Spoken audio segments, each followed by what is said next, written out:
for tuning in tonight.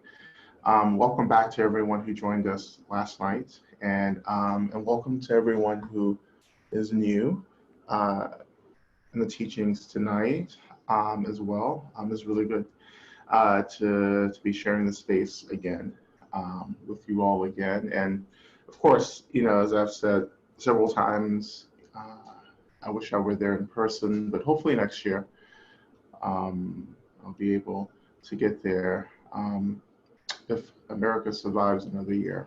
Okay, so I am speaking to that, a little bit about, I don't want to really go back through everything that we've been talking about beginning yesterday, but, for those of us who are new tonight, and for those of us who've not, really read Love and Rage, and here's Love and Rage here, here's the book here. In the book, it's really about, how do we begin to develop a relationship with our anger and our rage in such a way that it becomes a relationship that's liberatory, that frees us? And how do we even further actually look beneath the anger into what I call the brokenheartedness, which is this kind of experience that encompasses trauma and pain and sadness and despair and so forth. How do we tend to the brokenheartedness beneath the anger? And it is, I have found that in my practice, if I do not tend to the brokenheartedness, then I will not be able to be in a liberatory relationship with my anger. And I believe my anger is important. I believe my anger is rising to take care of me. And therefore, I want to respect my anger. I want to see my anger actually as a friend, right? And for many of us, we really have never actually experienced our anger. And I would say that for most of our emotions, we've never experienced many of our emotions, including anger. But we've spent a fair bit of time responding to the anger or reacting to the anger. And I thought that I knew what my emotions were. I believe that, I was really close to my emotions and could experience my emotions, for years until I started practicing meditation and being taught how to notice and to hold space for emotions. And in that holding space simply means that we're not reacting. We're watching, we're looking, we're noticing, but we're not reacting. And when we enter into the practice of non-reacting, then the space comes back into focus. Because when we react to something and respond to something, then the space seems to close up and we contract around the experience of whatever emotion we're reacting to, in this case, anger. So when I'm able to not react and to hold the space, then I actually enter into this really profound liberatory space of experiencing anger. And I was really fortunate to have an experience during my 3-year retreat, a practice where I had an experience in which I was really triggered, and I started to experience anger in a way that I wasn't reacting to it. I felt as if I was thrown out of my body in a way, and I was just looking back into my body, watching and feeling the development of anger first as a physical sensation, then being labeled by the mind and turning it into an emotion. And after that moment, after that experience, really it felt as if anger really revealed itself to me. It told me its secrets. And it really is the secret of any emotion, really. And I felt liberated. That was a moment of a liberation where I felt for the first time I finally had agency over everything. You know, I felt like I could hold space for a lot of the emotions in my experience after that moment, because I understood all the components of the emotion, and I understood, you know, particularly in this case, all the components of my anger. And it was really that experience that sits at the heart of how I was able to write Love and Rage. Love is important in this equation because it's the love which I define in the book as acceptance that allows me to be in a relationship and to help me hold the space for anger and rage. Without the love, really there's nothing to hold the anger. You know, we need holding the space and not reacting is, for me, an expression of love. You know, it means that I am expressing acceptance. I'm expressing an attitude of non-judgmentality, non-reacting, and I'm allowing my anger to be there. So for me, all of that is an expression of love. One of the teachings that I offer in the book is that we have to love everything. We have to love everything, which means we have to accept everything if we are interested in getting free.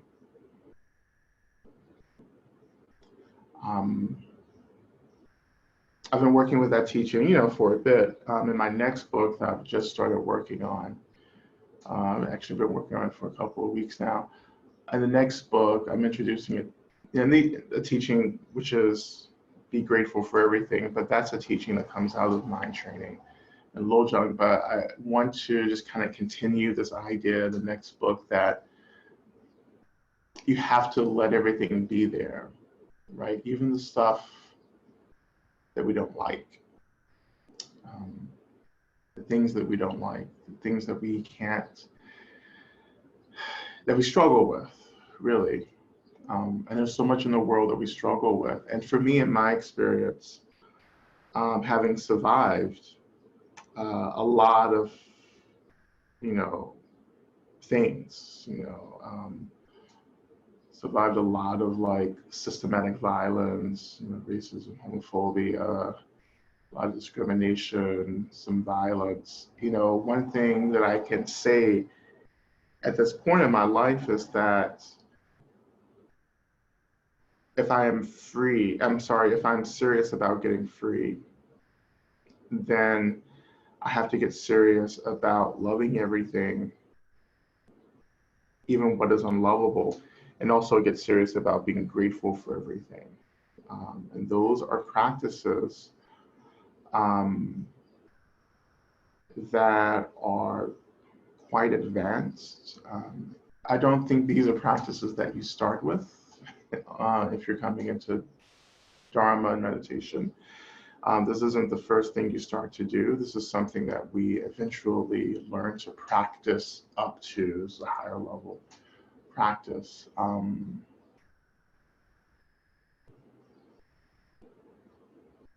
And so when I say love everything or be grateful for everything, it doesn't mean that I'm saying that you should like everything or be really excited about everything, because you shouldn't, and I don't see how that would be possible. You know, I'm not excited about racism. That's really not exciting for me. Or nor do I like it. But what I do in my practice is I accept it. I recognize it. I let it be. In my experience, I recognize that it is something that functions within the relative world. In the relative, this is a phenomena. Racism is as real as the sunshine, as water, is as real as your favorite ice cream and your favorite Netflix show.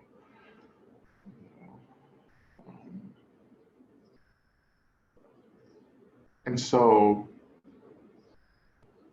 once you accept something, once you allow something to be there, then that's where you can begin the work of changing that thing or liberating yourself from that thing. You can't change something that you haven't accepted. You know, like you have to touch something to change it. But again, you know, when we accept something, we allow it to be there, but also when we accept something, we allow something to be there, then we also have to enter into, well, the brokenheartedness. You know, like one of the hardest things about the practice, you know, it's easy to say, okay, accept everything, love everything. Like that sounds really good. But really, in reality, what we're doing is having to come into contact with the brokenheartedness, your disappointments, the pain of having to recognize something that you've been avoiding dealing with your whole life.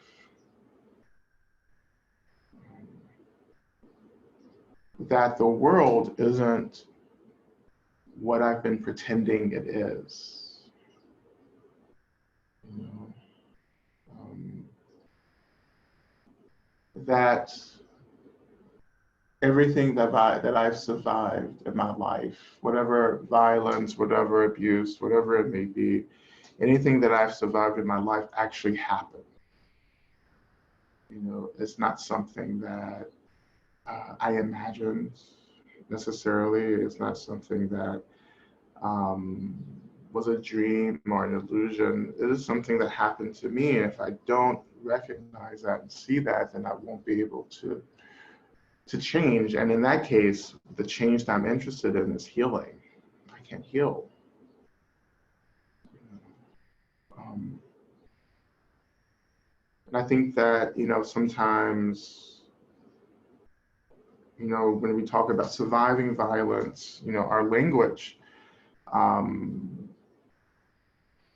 has really been about empowerment. So that language has been about not being a victim of something, but being a survivor. Like I've survived this thing. You know, I've survived, you know, I should hear this around surviving cancer. I'm a survivor and a thriver, you know, and so forth. But in my practice, in my life, what has been super helpful for me is first saying that, you know, and I've also been a victim. First and foremost, I'm a victim of something. Like I've been targeted and I've been hurt by something. And once I claim that, which is accepting, and I move into changing that. And so I am a victim, and now that I've touched into that reality and the heartbreak, and I've held space for the heartbreak, then I take the next step and say, you know, now I want to be a survivor. And now, you know, and I can also from there move into being a thriver. I can thrive now. You know? If you read Love and Rage, you know, it's in Love and Rage. It's also in Radical Dharma. I think it's both in both books, but in both books, I have a statement or a line that people often ask me about. And that statement is where I talk about something along the lines of being in the golden age of my life, like this golden age. And for me, what that means is that I've done this work of touching into the heartbreak, accepting the struggle of reality, and I've brought my practice into this whole equation. I've learned how to hold space for so much of this world. And so now I have this incredible spaciousness that helps me to really thrive, to experience happiness and joy, while at the same time I continue to do the work of getting free, and I continue to do the work of recognizing violence and reducing violence in the world. And I can still engage in that struggle of reducing violence and still be happy now at the same time. And it's from the happiness, you know, and the happiness and joy arises from the space, you know, the spaciousness that I've been able to cultivate and remember in my practice. But it's the happiness and the joy from which I teach, you know. So another way of saying that is the space. that helps me to be in the world and to do what I do in a way that I feel as if I'm being my least violent self. Um, I couldn't have done any of that work without really getting serious about the teaching of loving everything. Um,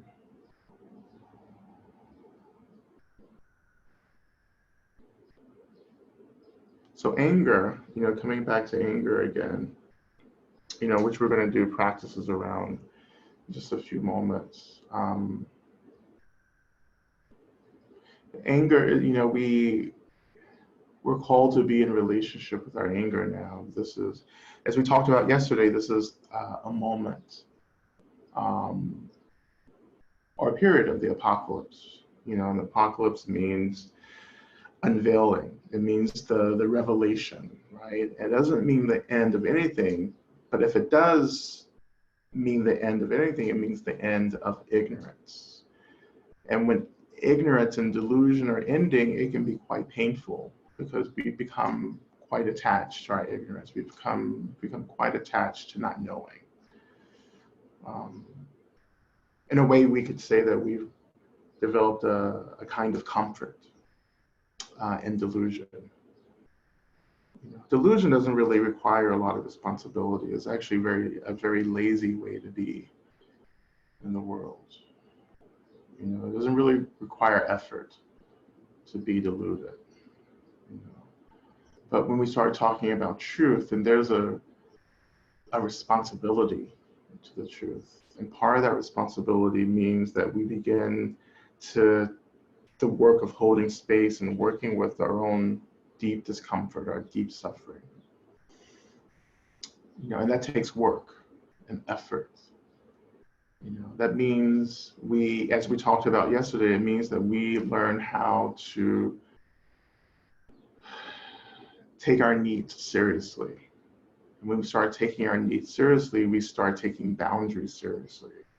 When we take boundaries seriously, that means that the relationships are the spaces or the situations or the groups or whatever that we're a part of that will change. We begin to see, oh my God, I can't actually stay in certain groups and relationships any longer. Because I understand more about what's happening. I understand that maybe these situations are not healthy for me. I'm not getting my needs met. And then you have to leave. And that, for me, in my life, has been some of the hardest work to be a part of.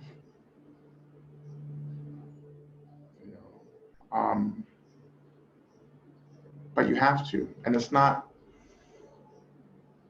doesn't have to be personal. And when I say it doesn't have to be personal, it means that it's not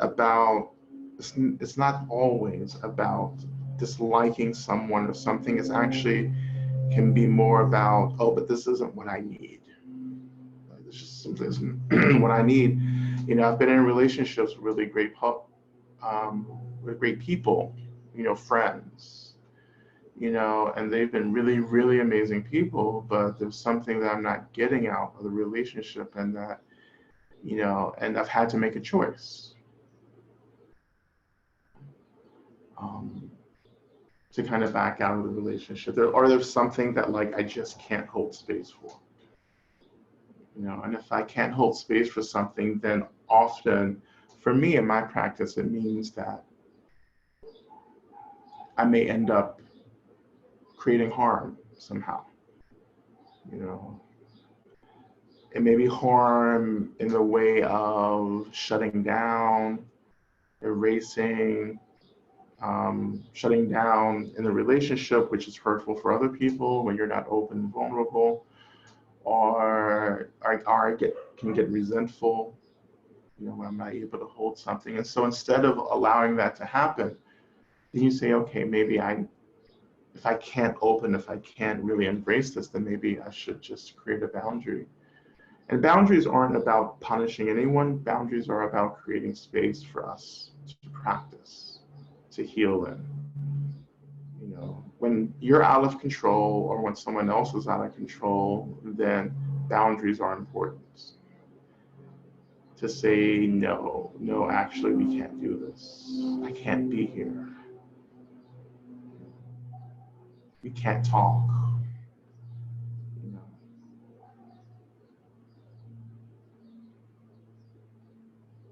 So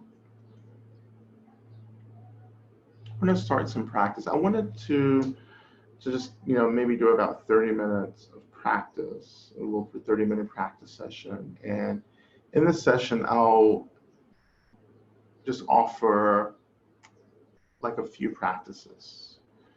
And if this is being recorded, then this, of course, you can go back, and unpack these practices.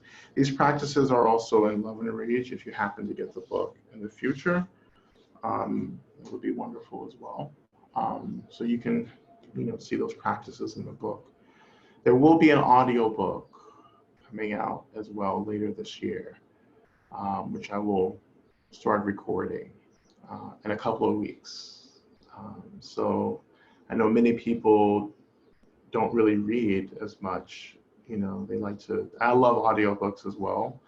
So so I totally get it. So if you want to wait for the audiobook, please wait. It'll be out probably in October as well. So let's begin some practice. And in the practice, I want to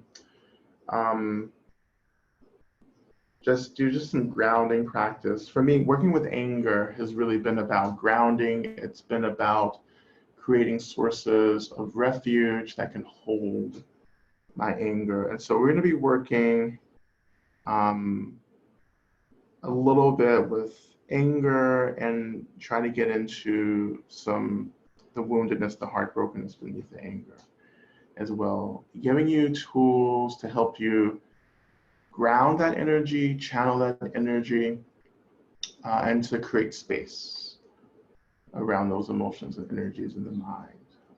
And with the space, of course, opens up a world of possibility as we have the space to make different choices.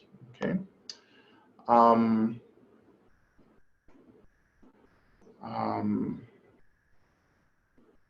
So let's begin. And then also just a reminder that you can just add questions into the chat box as we go along, because we'll have question and answer after the practice session.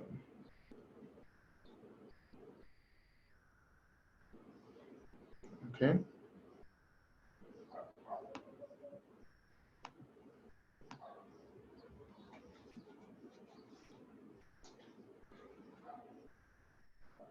Right. So we'll begin.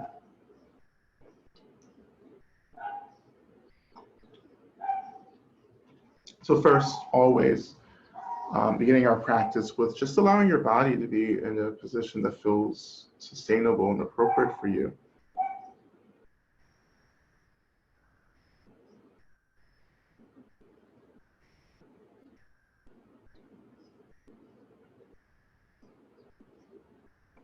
Of course, you can lie down.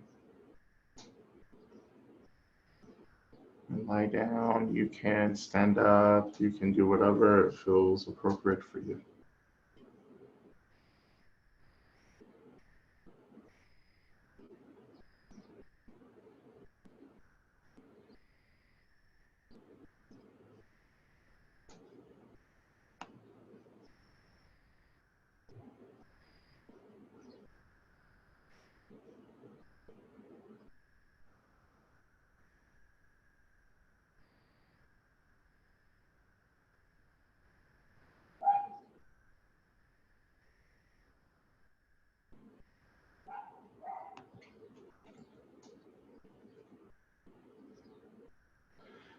Now I invite you just to begin to turn your attention into the space that you're practicing in. Be it a room, be it wherever it is. As if the room, the space is containing your awareness.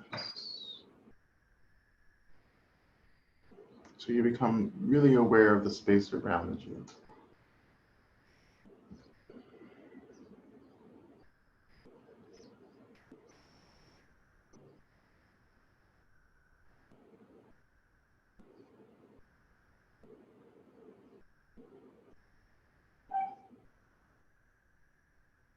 And then slowly we begin to notice that we have a body.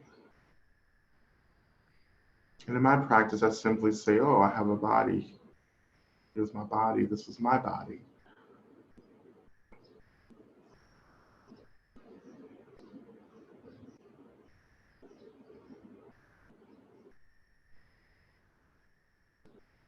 And as we continue the practice, also just want to let you know that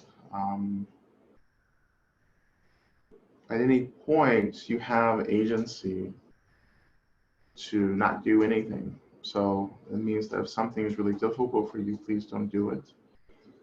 You know, when we focus on the breath may be really difficult, then don't focus on the breath. To take care of yourself as we move deeper into the practice. Which is the point, is to practice self-care.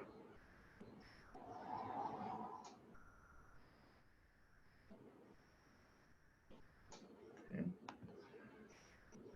So continuing, if you feel that you're able to, shifting your attention to the breath, noticing the in-breath and the out-breath.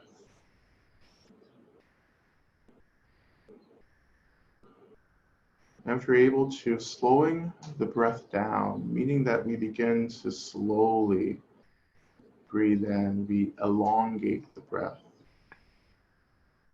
both inhaling and exhaling.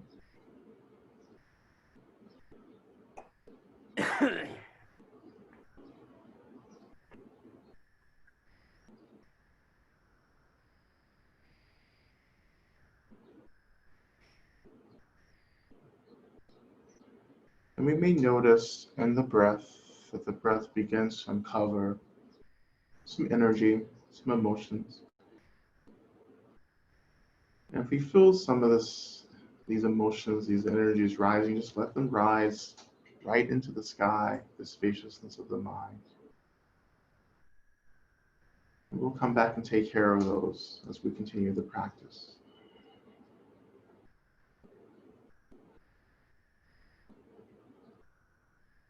Just a few more moments of deepening the breath.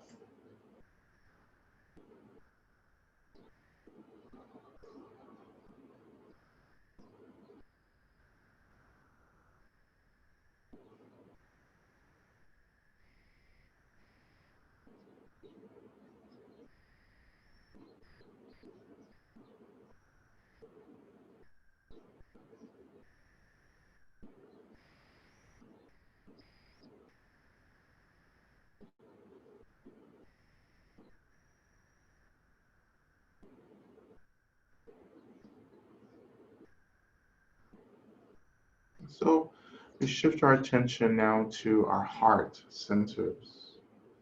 And if you want, you can actually bring a hand up to the heart center, spreading out the fingers. And I often in my practice love to just notice the sensations of my hand resting on my heart center.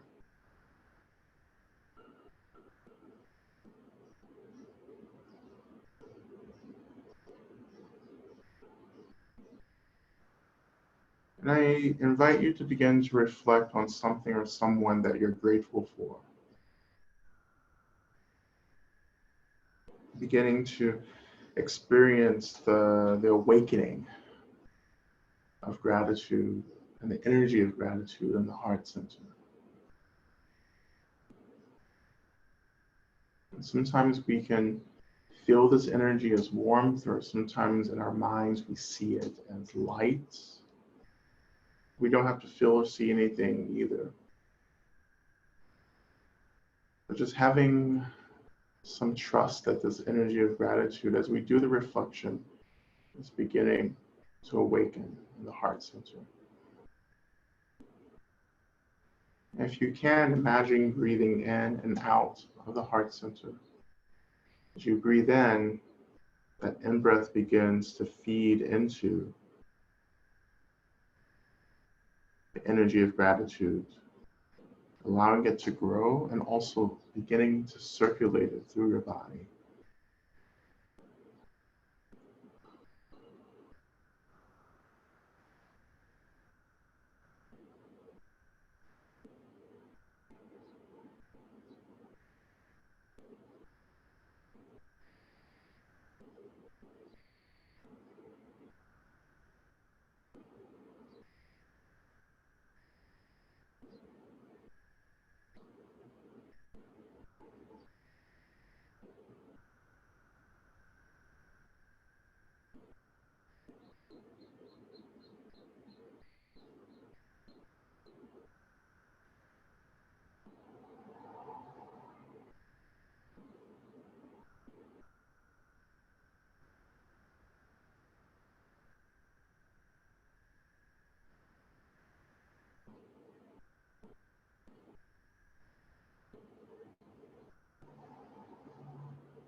And we shift our attention down to our seats, noticing the weight of our bodies, noticing the sensation of our bodies making contact with the seat.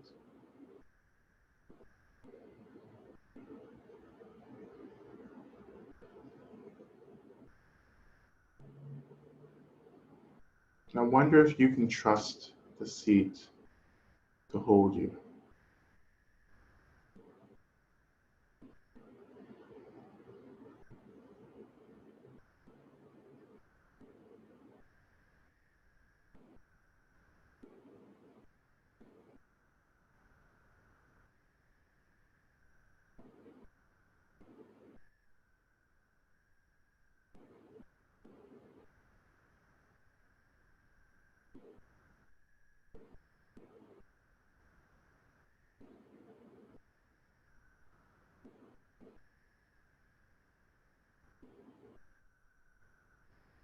If we shift our attention even lower,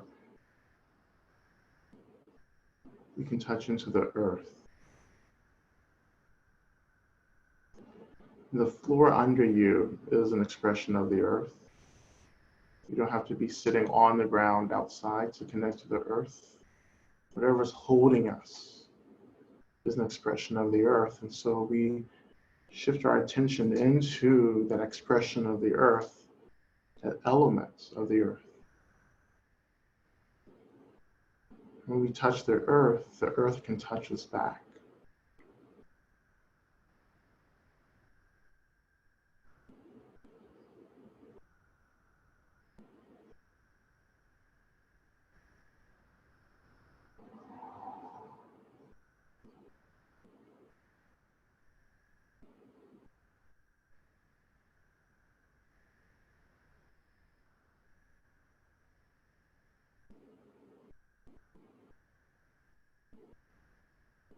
So as we notice the earth touching us back, the earth is also holding us.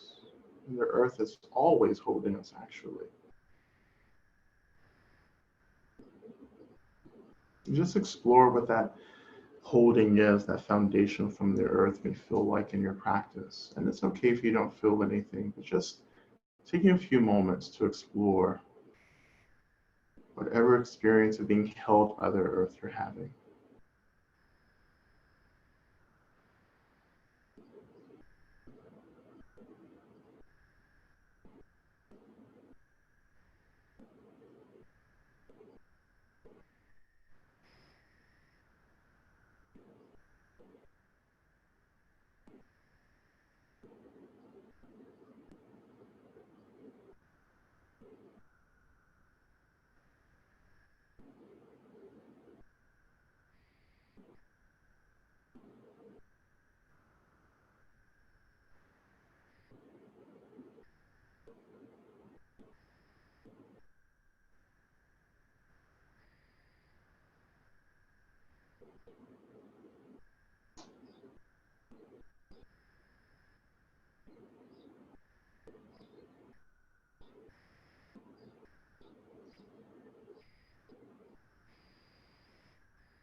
So we shift our attention now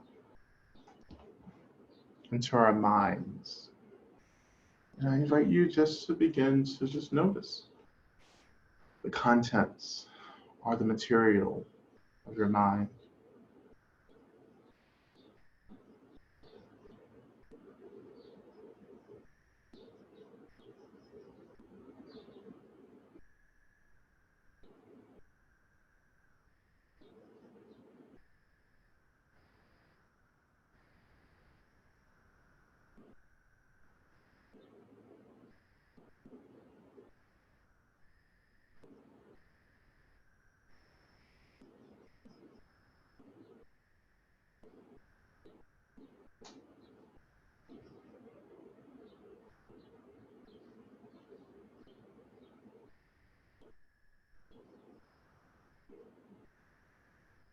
And as you're beginning to notice the material, the thoughts, and the emotions, wonder if you can actually notice any emotions and thoughts around anger.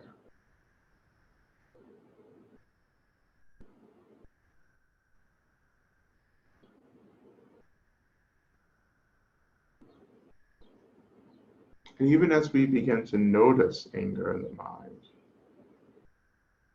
we can begin to hold space by just noticing and not reacting.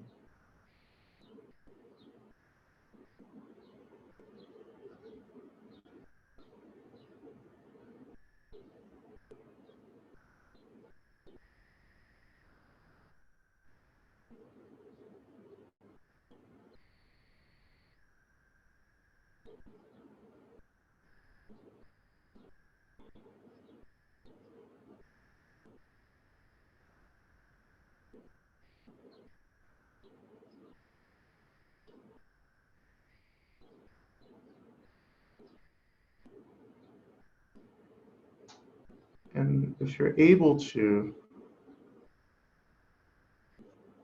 I wonder if you can also notice how this anger may show up for you as a physical sensation in the body. So shifting into sensations,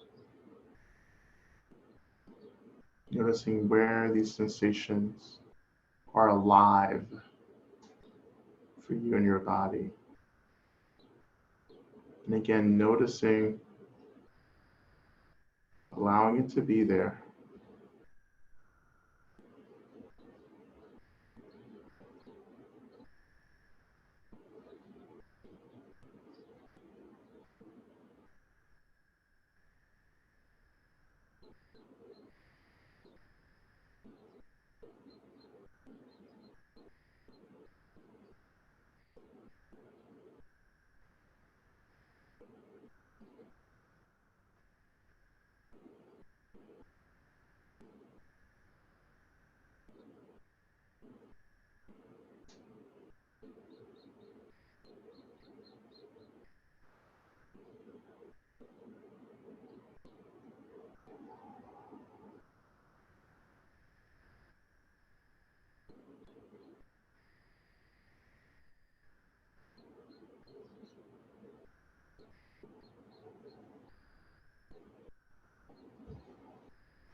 We now shift our attention back into the mind, back into the mental, energetic expression of the anger.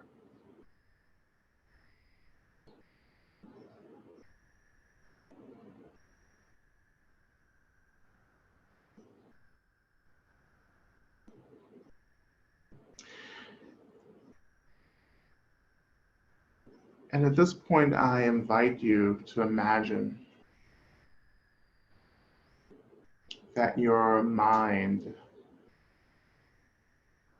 is a vast ocean. This vast, boundless, limitless ocean, imagining that it stretches out into the horizon without ending. Imagining that the water is clear but fluid and moving.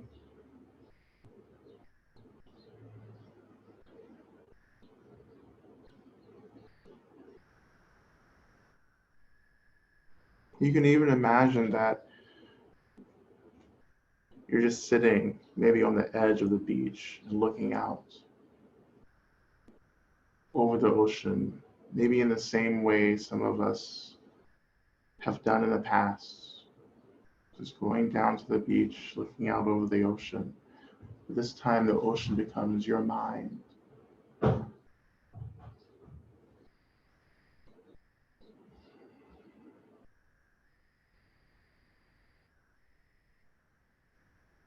Just let the boundlessness, the spaciousness of the mind just fall right open.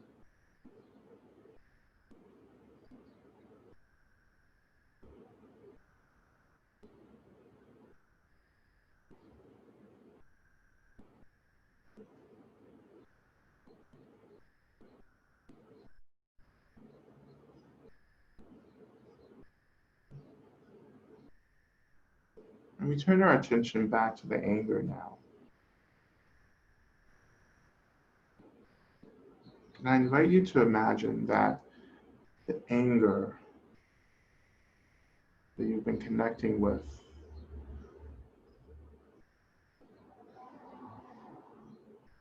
that you imagine that it transforms into the most beautiful flowers that you've ever seen before. So transforming what seems intense or uncomfortable into something beautiful.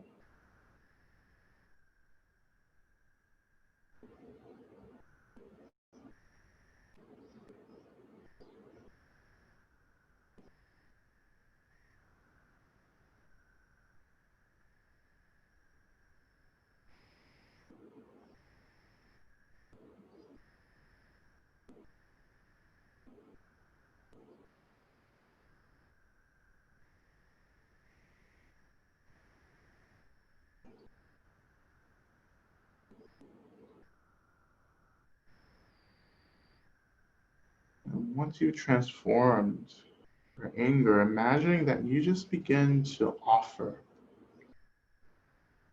kind of cast these flowers onto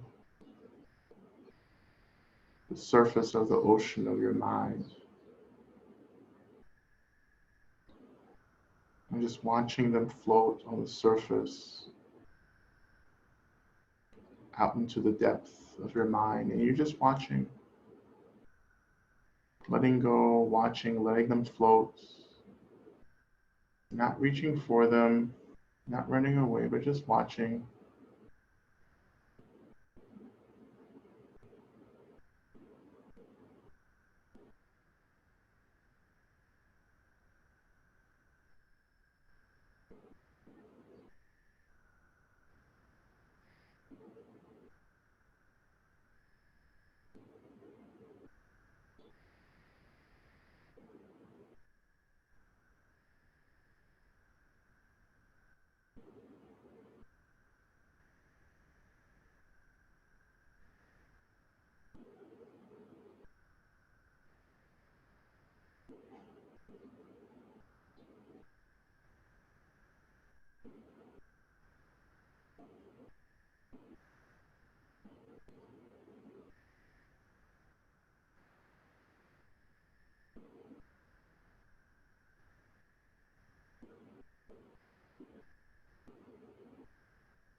you can do the same practice for the physical sensations of anger. And again, transforming that sensation into flowers and offering those flowers out into the ocean of your mind.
If you're feeling able to,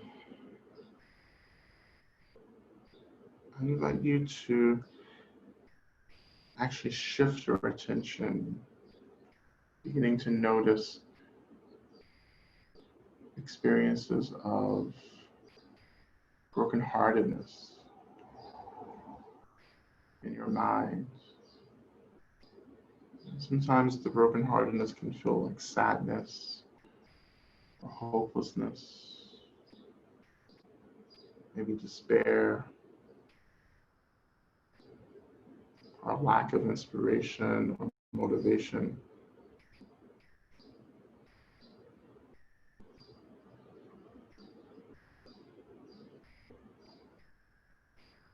But just noticing,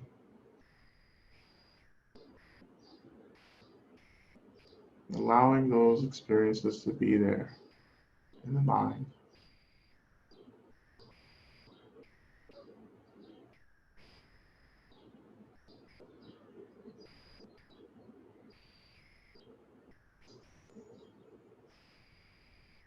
You can also notice where this heartbrokenness shows up for you in your body as well.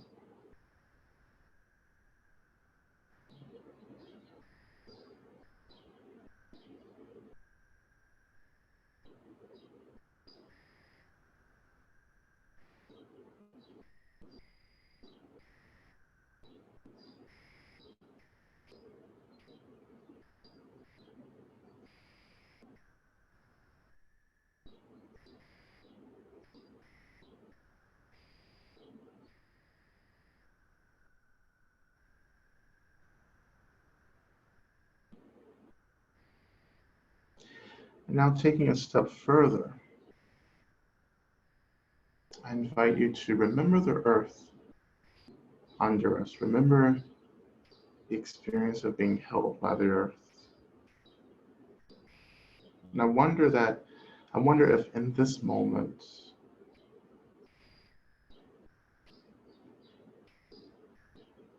you can offer this experience of heartbrokenness down into the earth,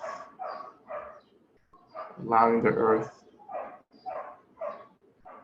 to help us hold this experience.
Now, even turning our minds to this experience of gratitude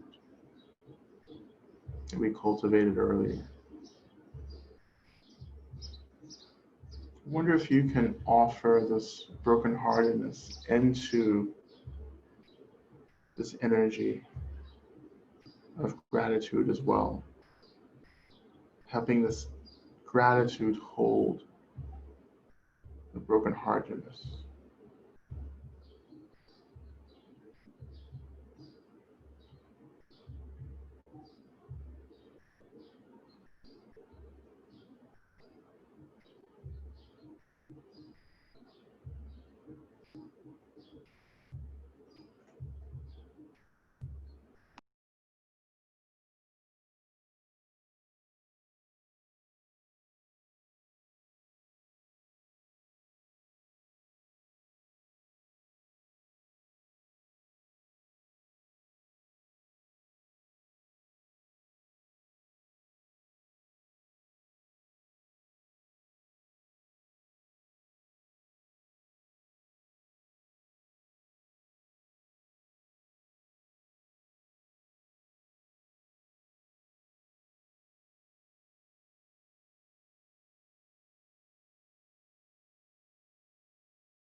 And again, turning back into our minds and turning back into our minds as vast oceans.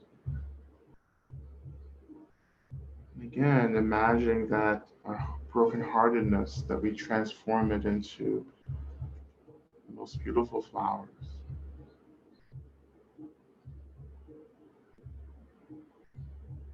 Imagine offering these flowers onto the surface of our minds and allowing these flowers to float out into the depth of the ocean of our minds. Just noticing, watching them, letting them go, offering these experiences back to the mind itself.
And so we're going to slowly start transitioning out of the practice.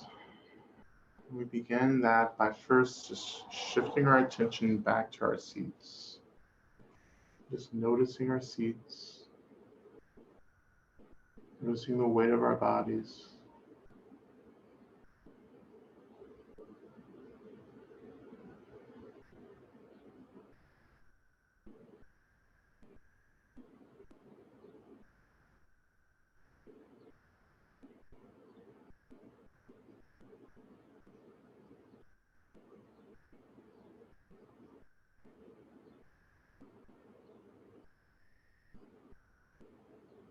We can shift our attention down into the earth again, noticing the earth, and allowing the earth and the seat and these sensations to pull us closer to the earth, pull us deeper into the body, to pull us out of the abstract and pull us more into the tangible.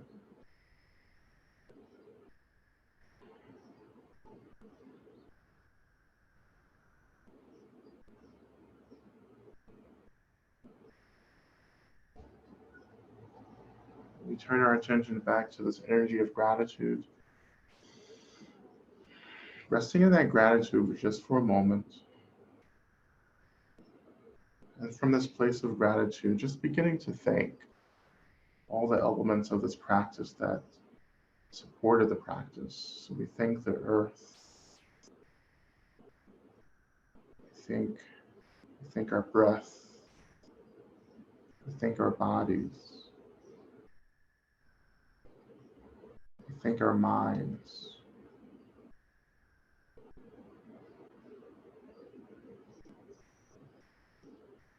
And we thank all those who have taught us in the past, our teachers and guides and mentors and so forth.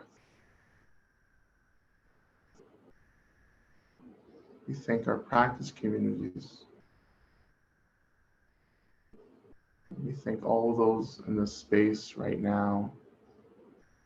And though we're all at different places, and even so, the space and everyone in the space has been supportive for us in some way in this practice.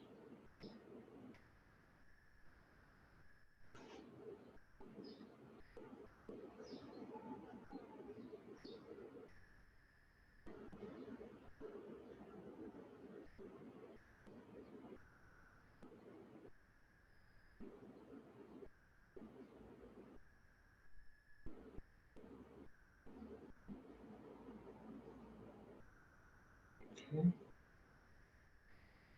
We're just kind of transitioning out completely now. And we're just going to take a 5-minute break. And then we'll come back and do questions. And in the break, just do some simple movements, some really deep breaths, get some water, um, and then we'll come back and just take questions. And please, again, put the questions into the chat box if you want as well, okay? So we'll be back in 5 minutes, okay? Thank you for your practice. I'll see you again.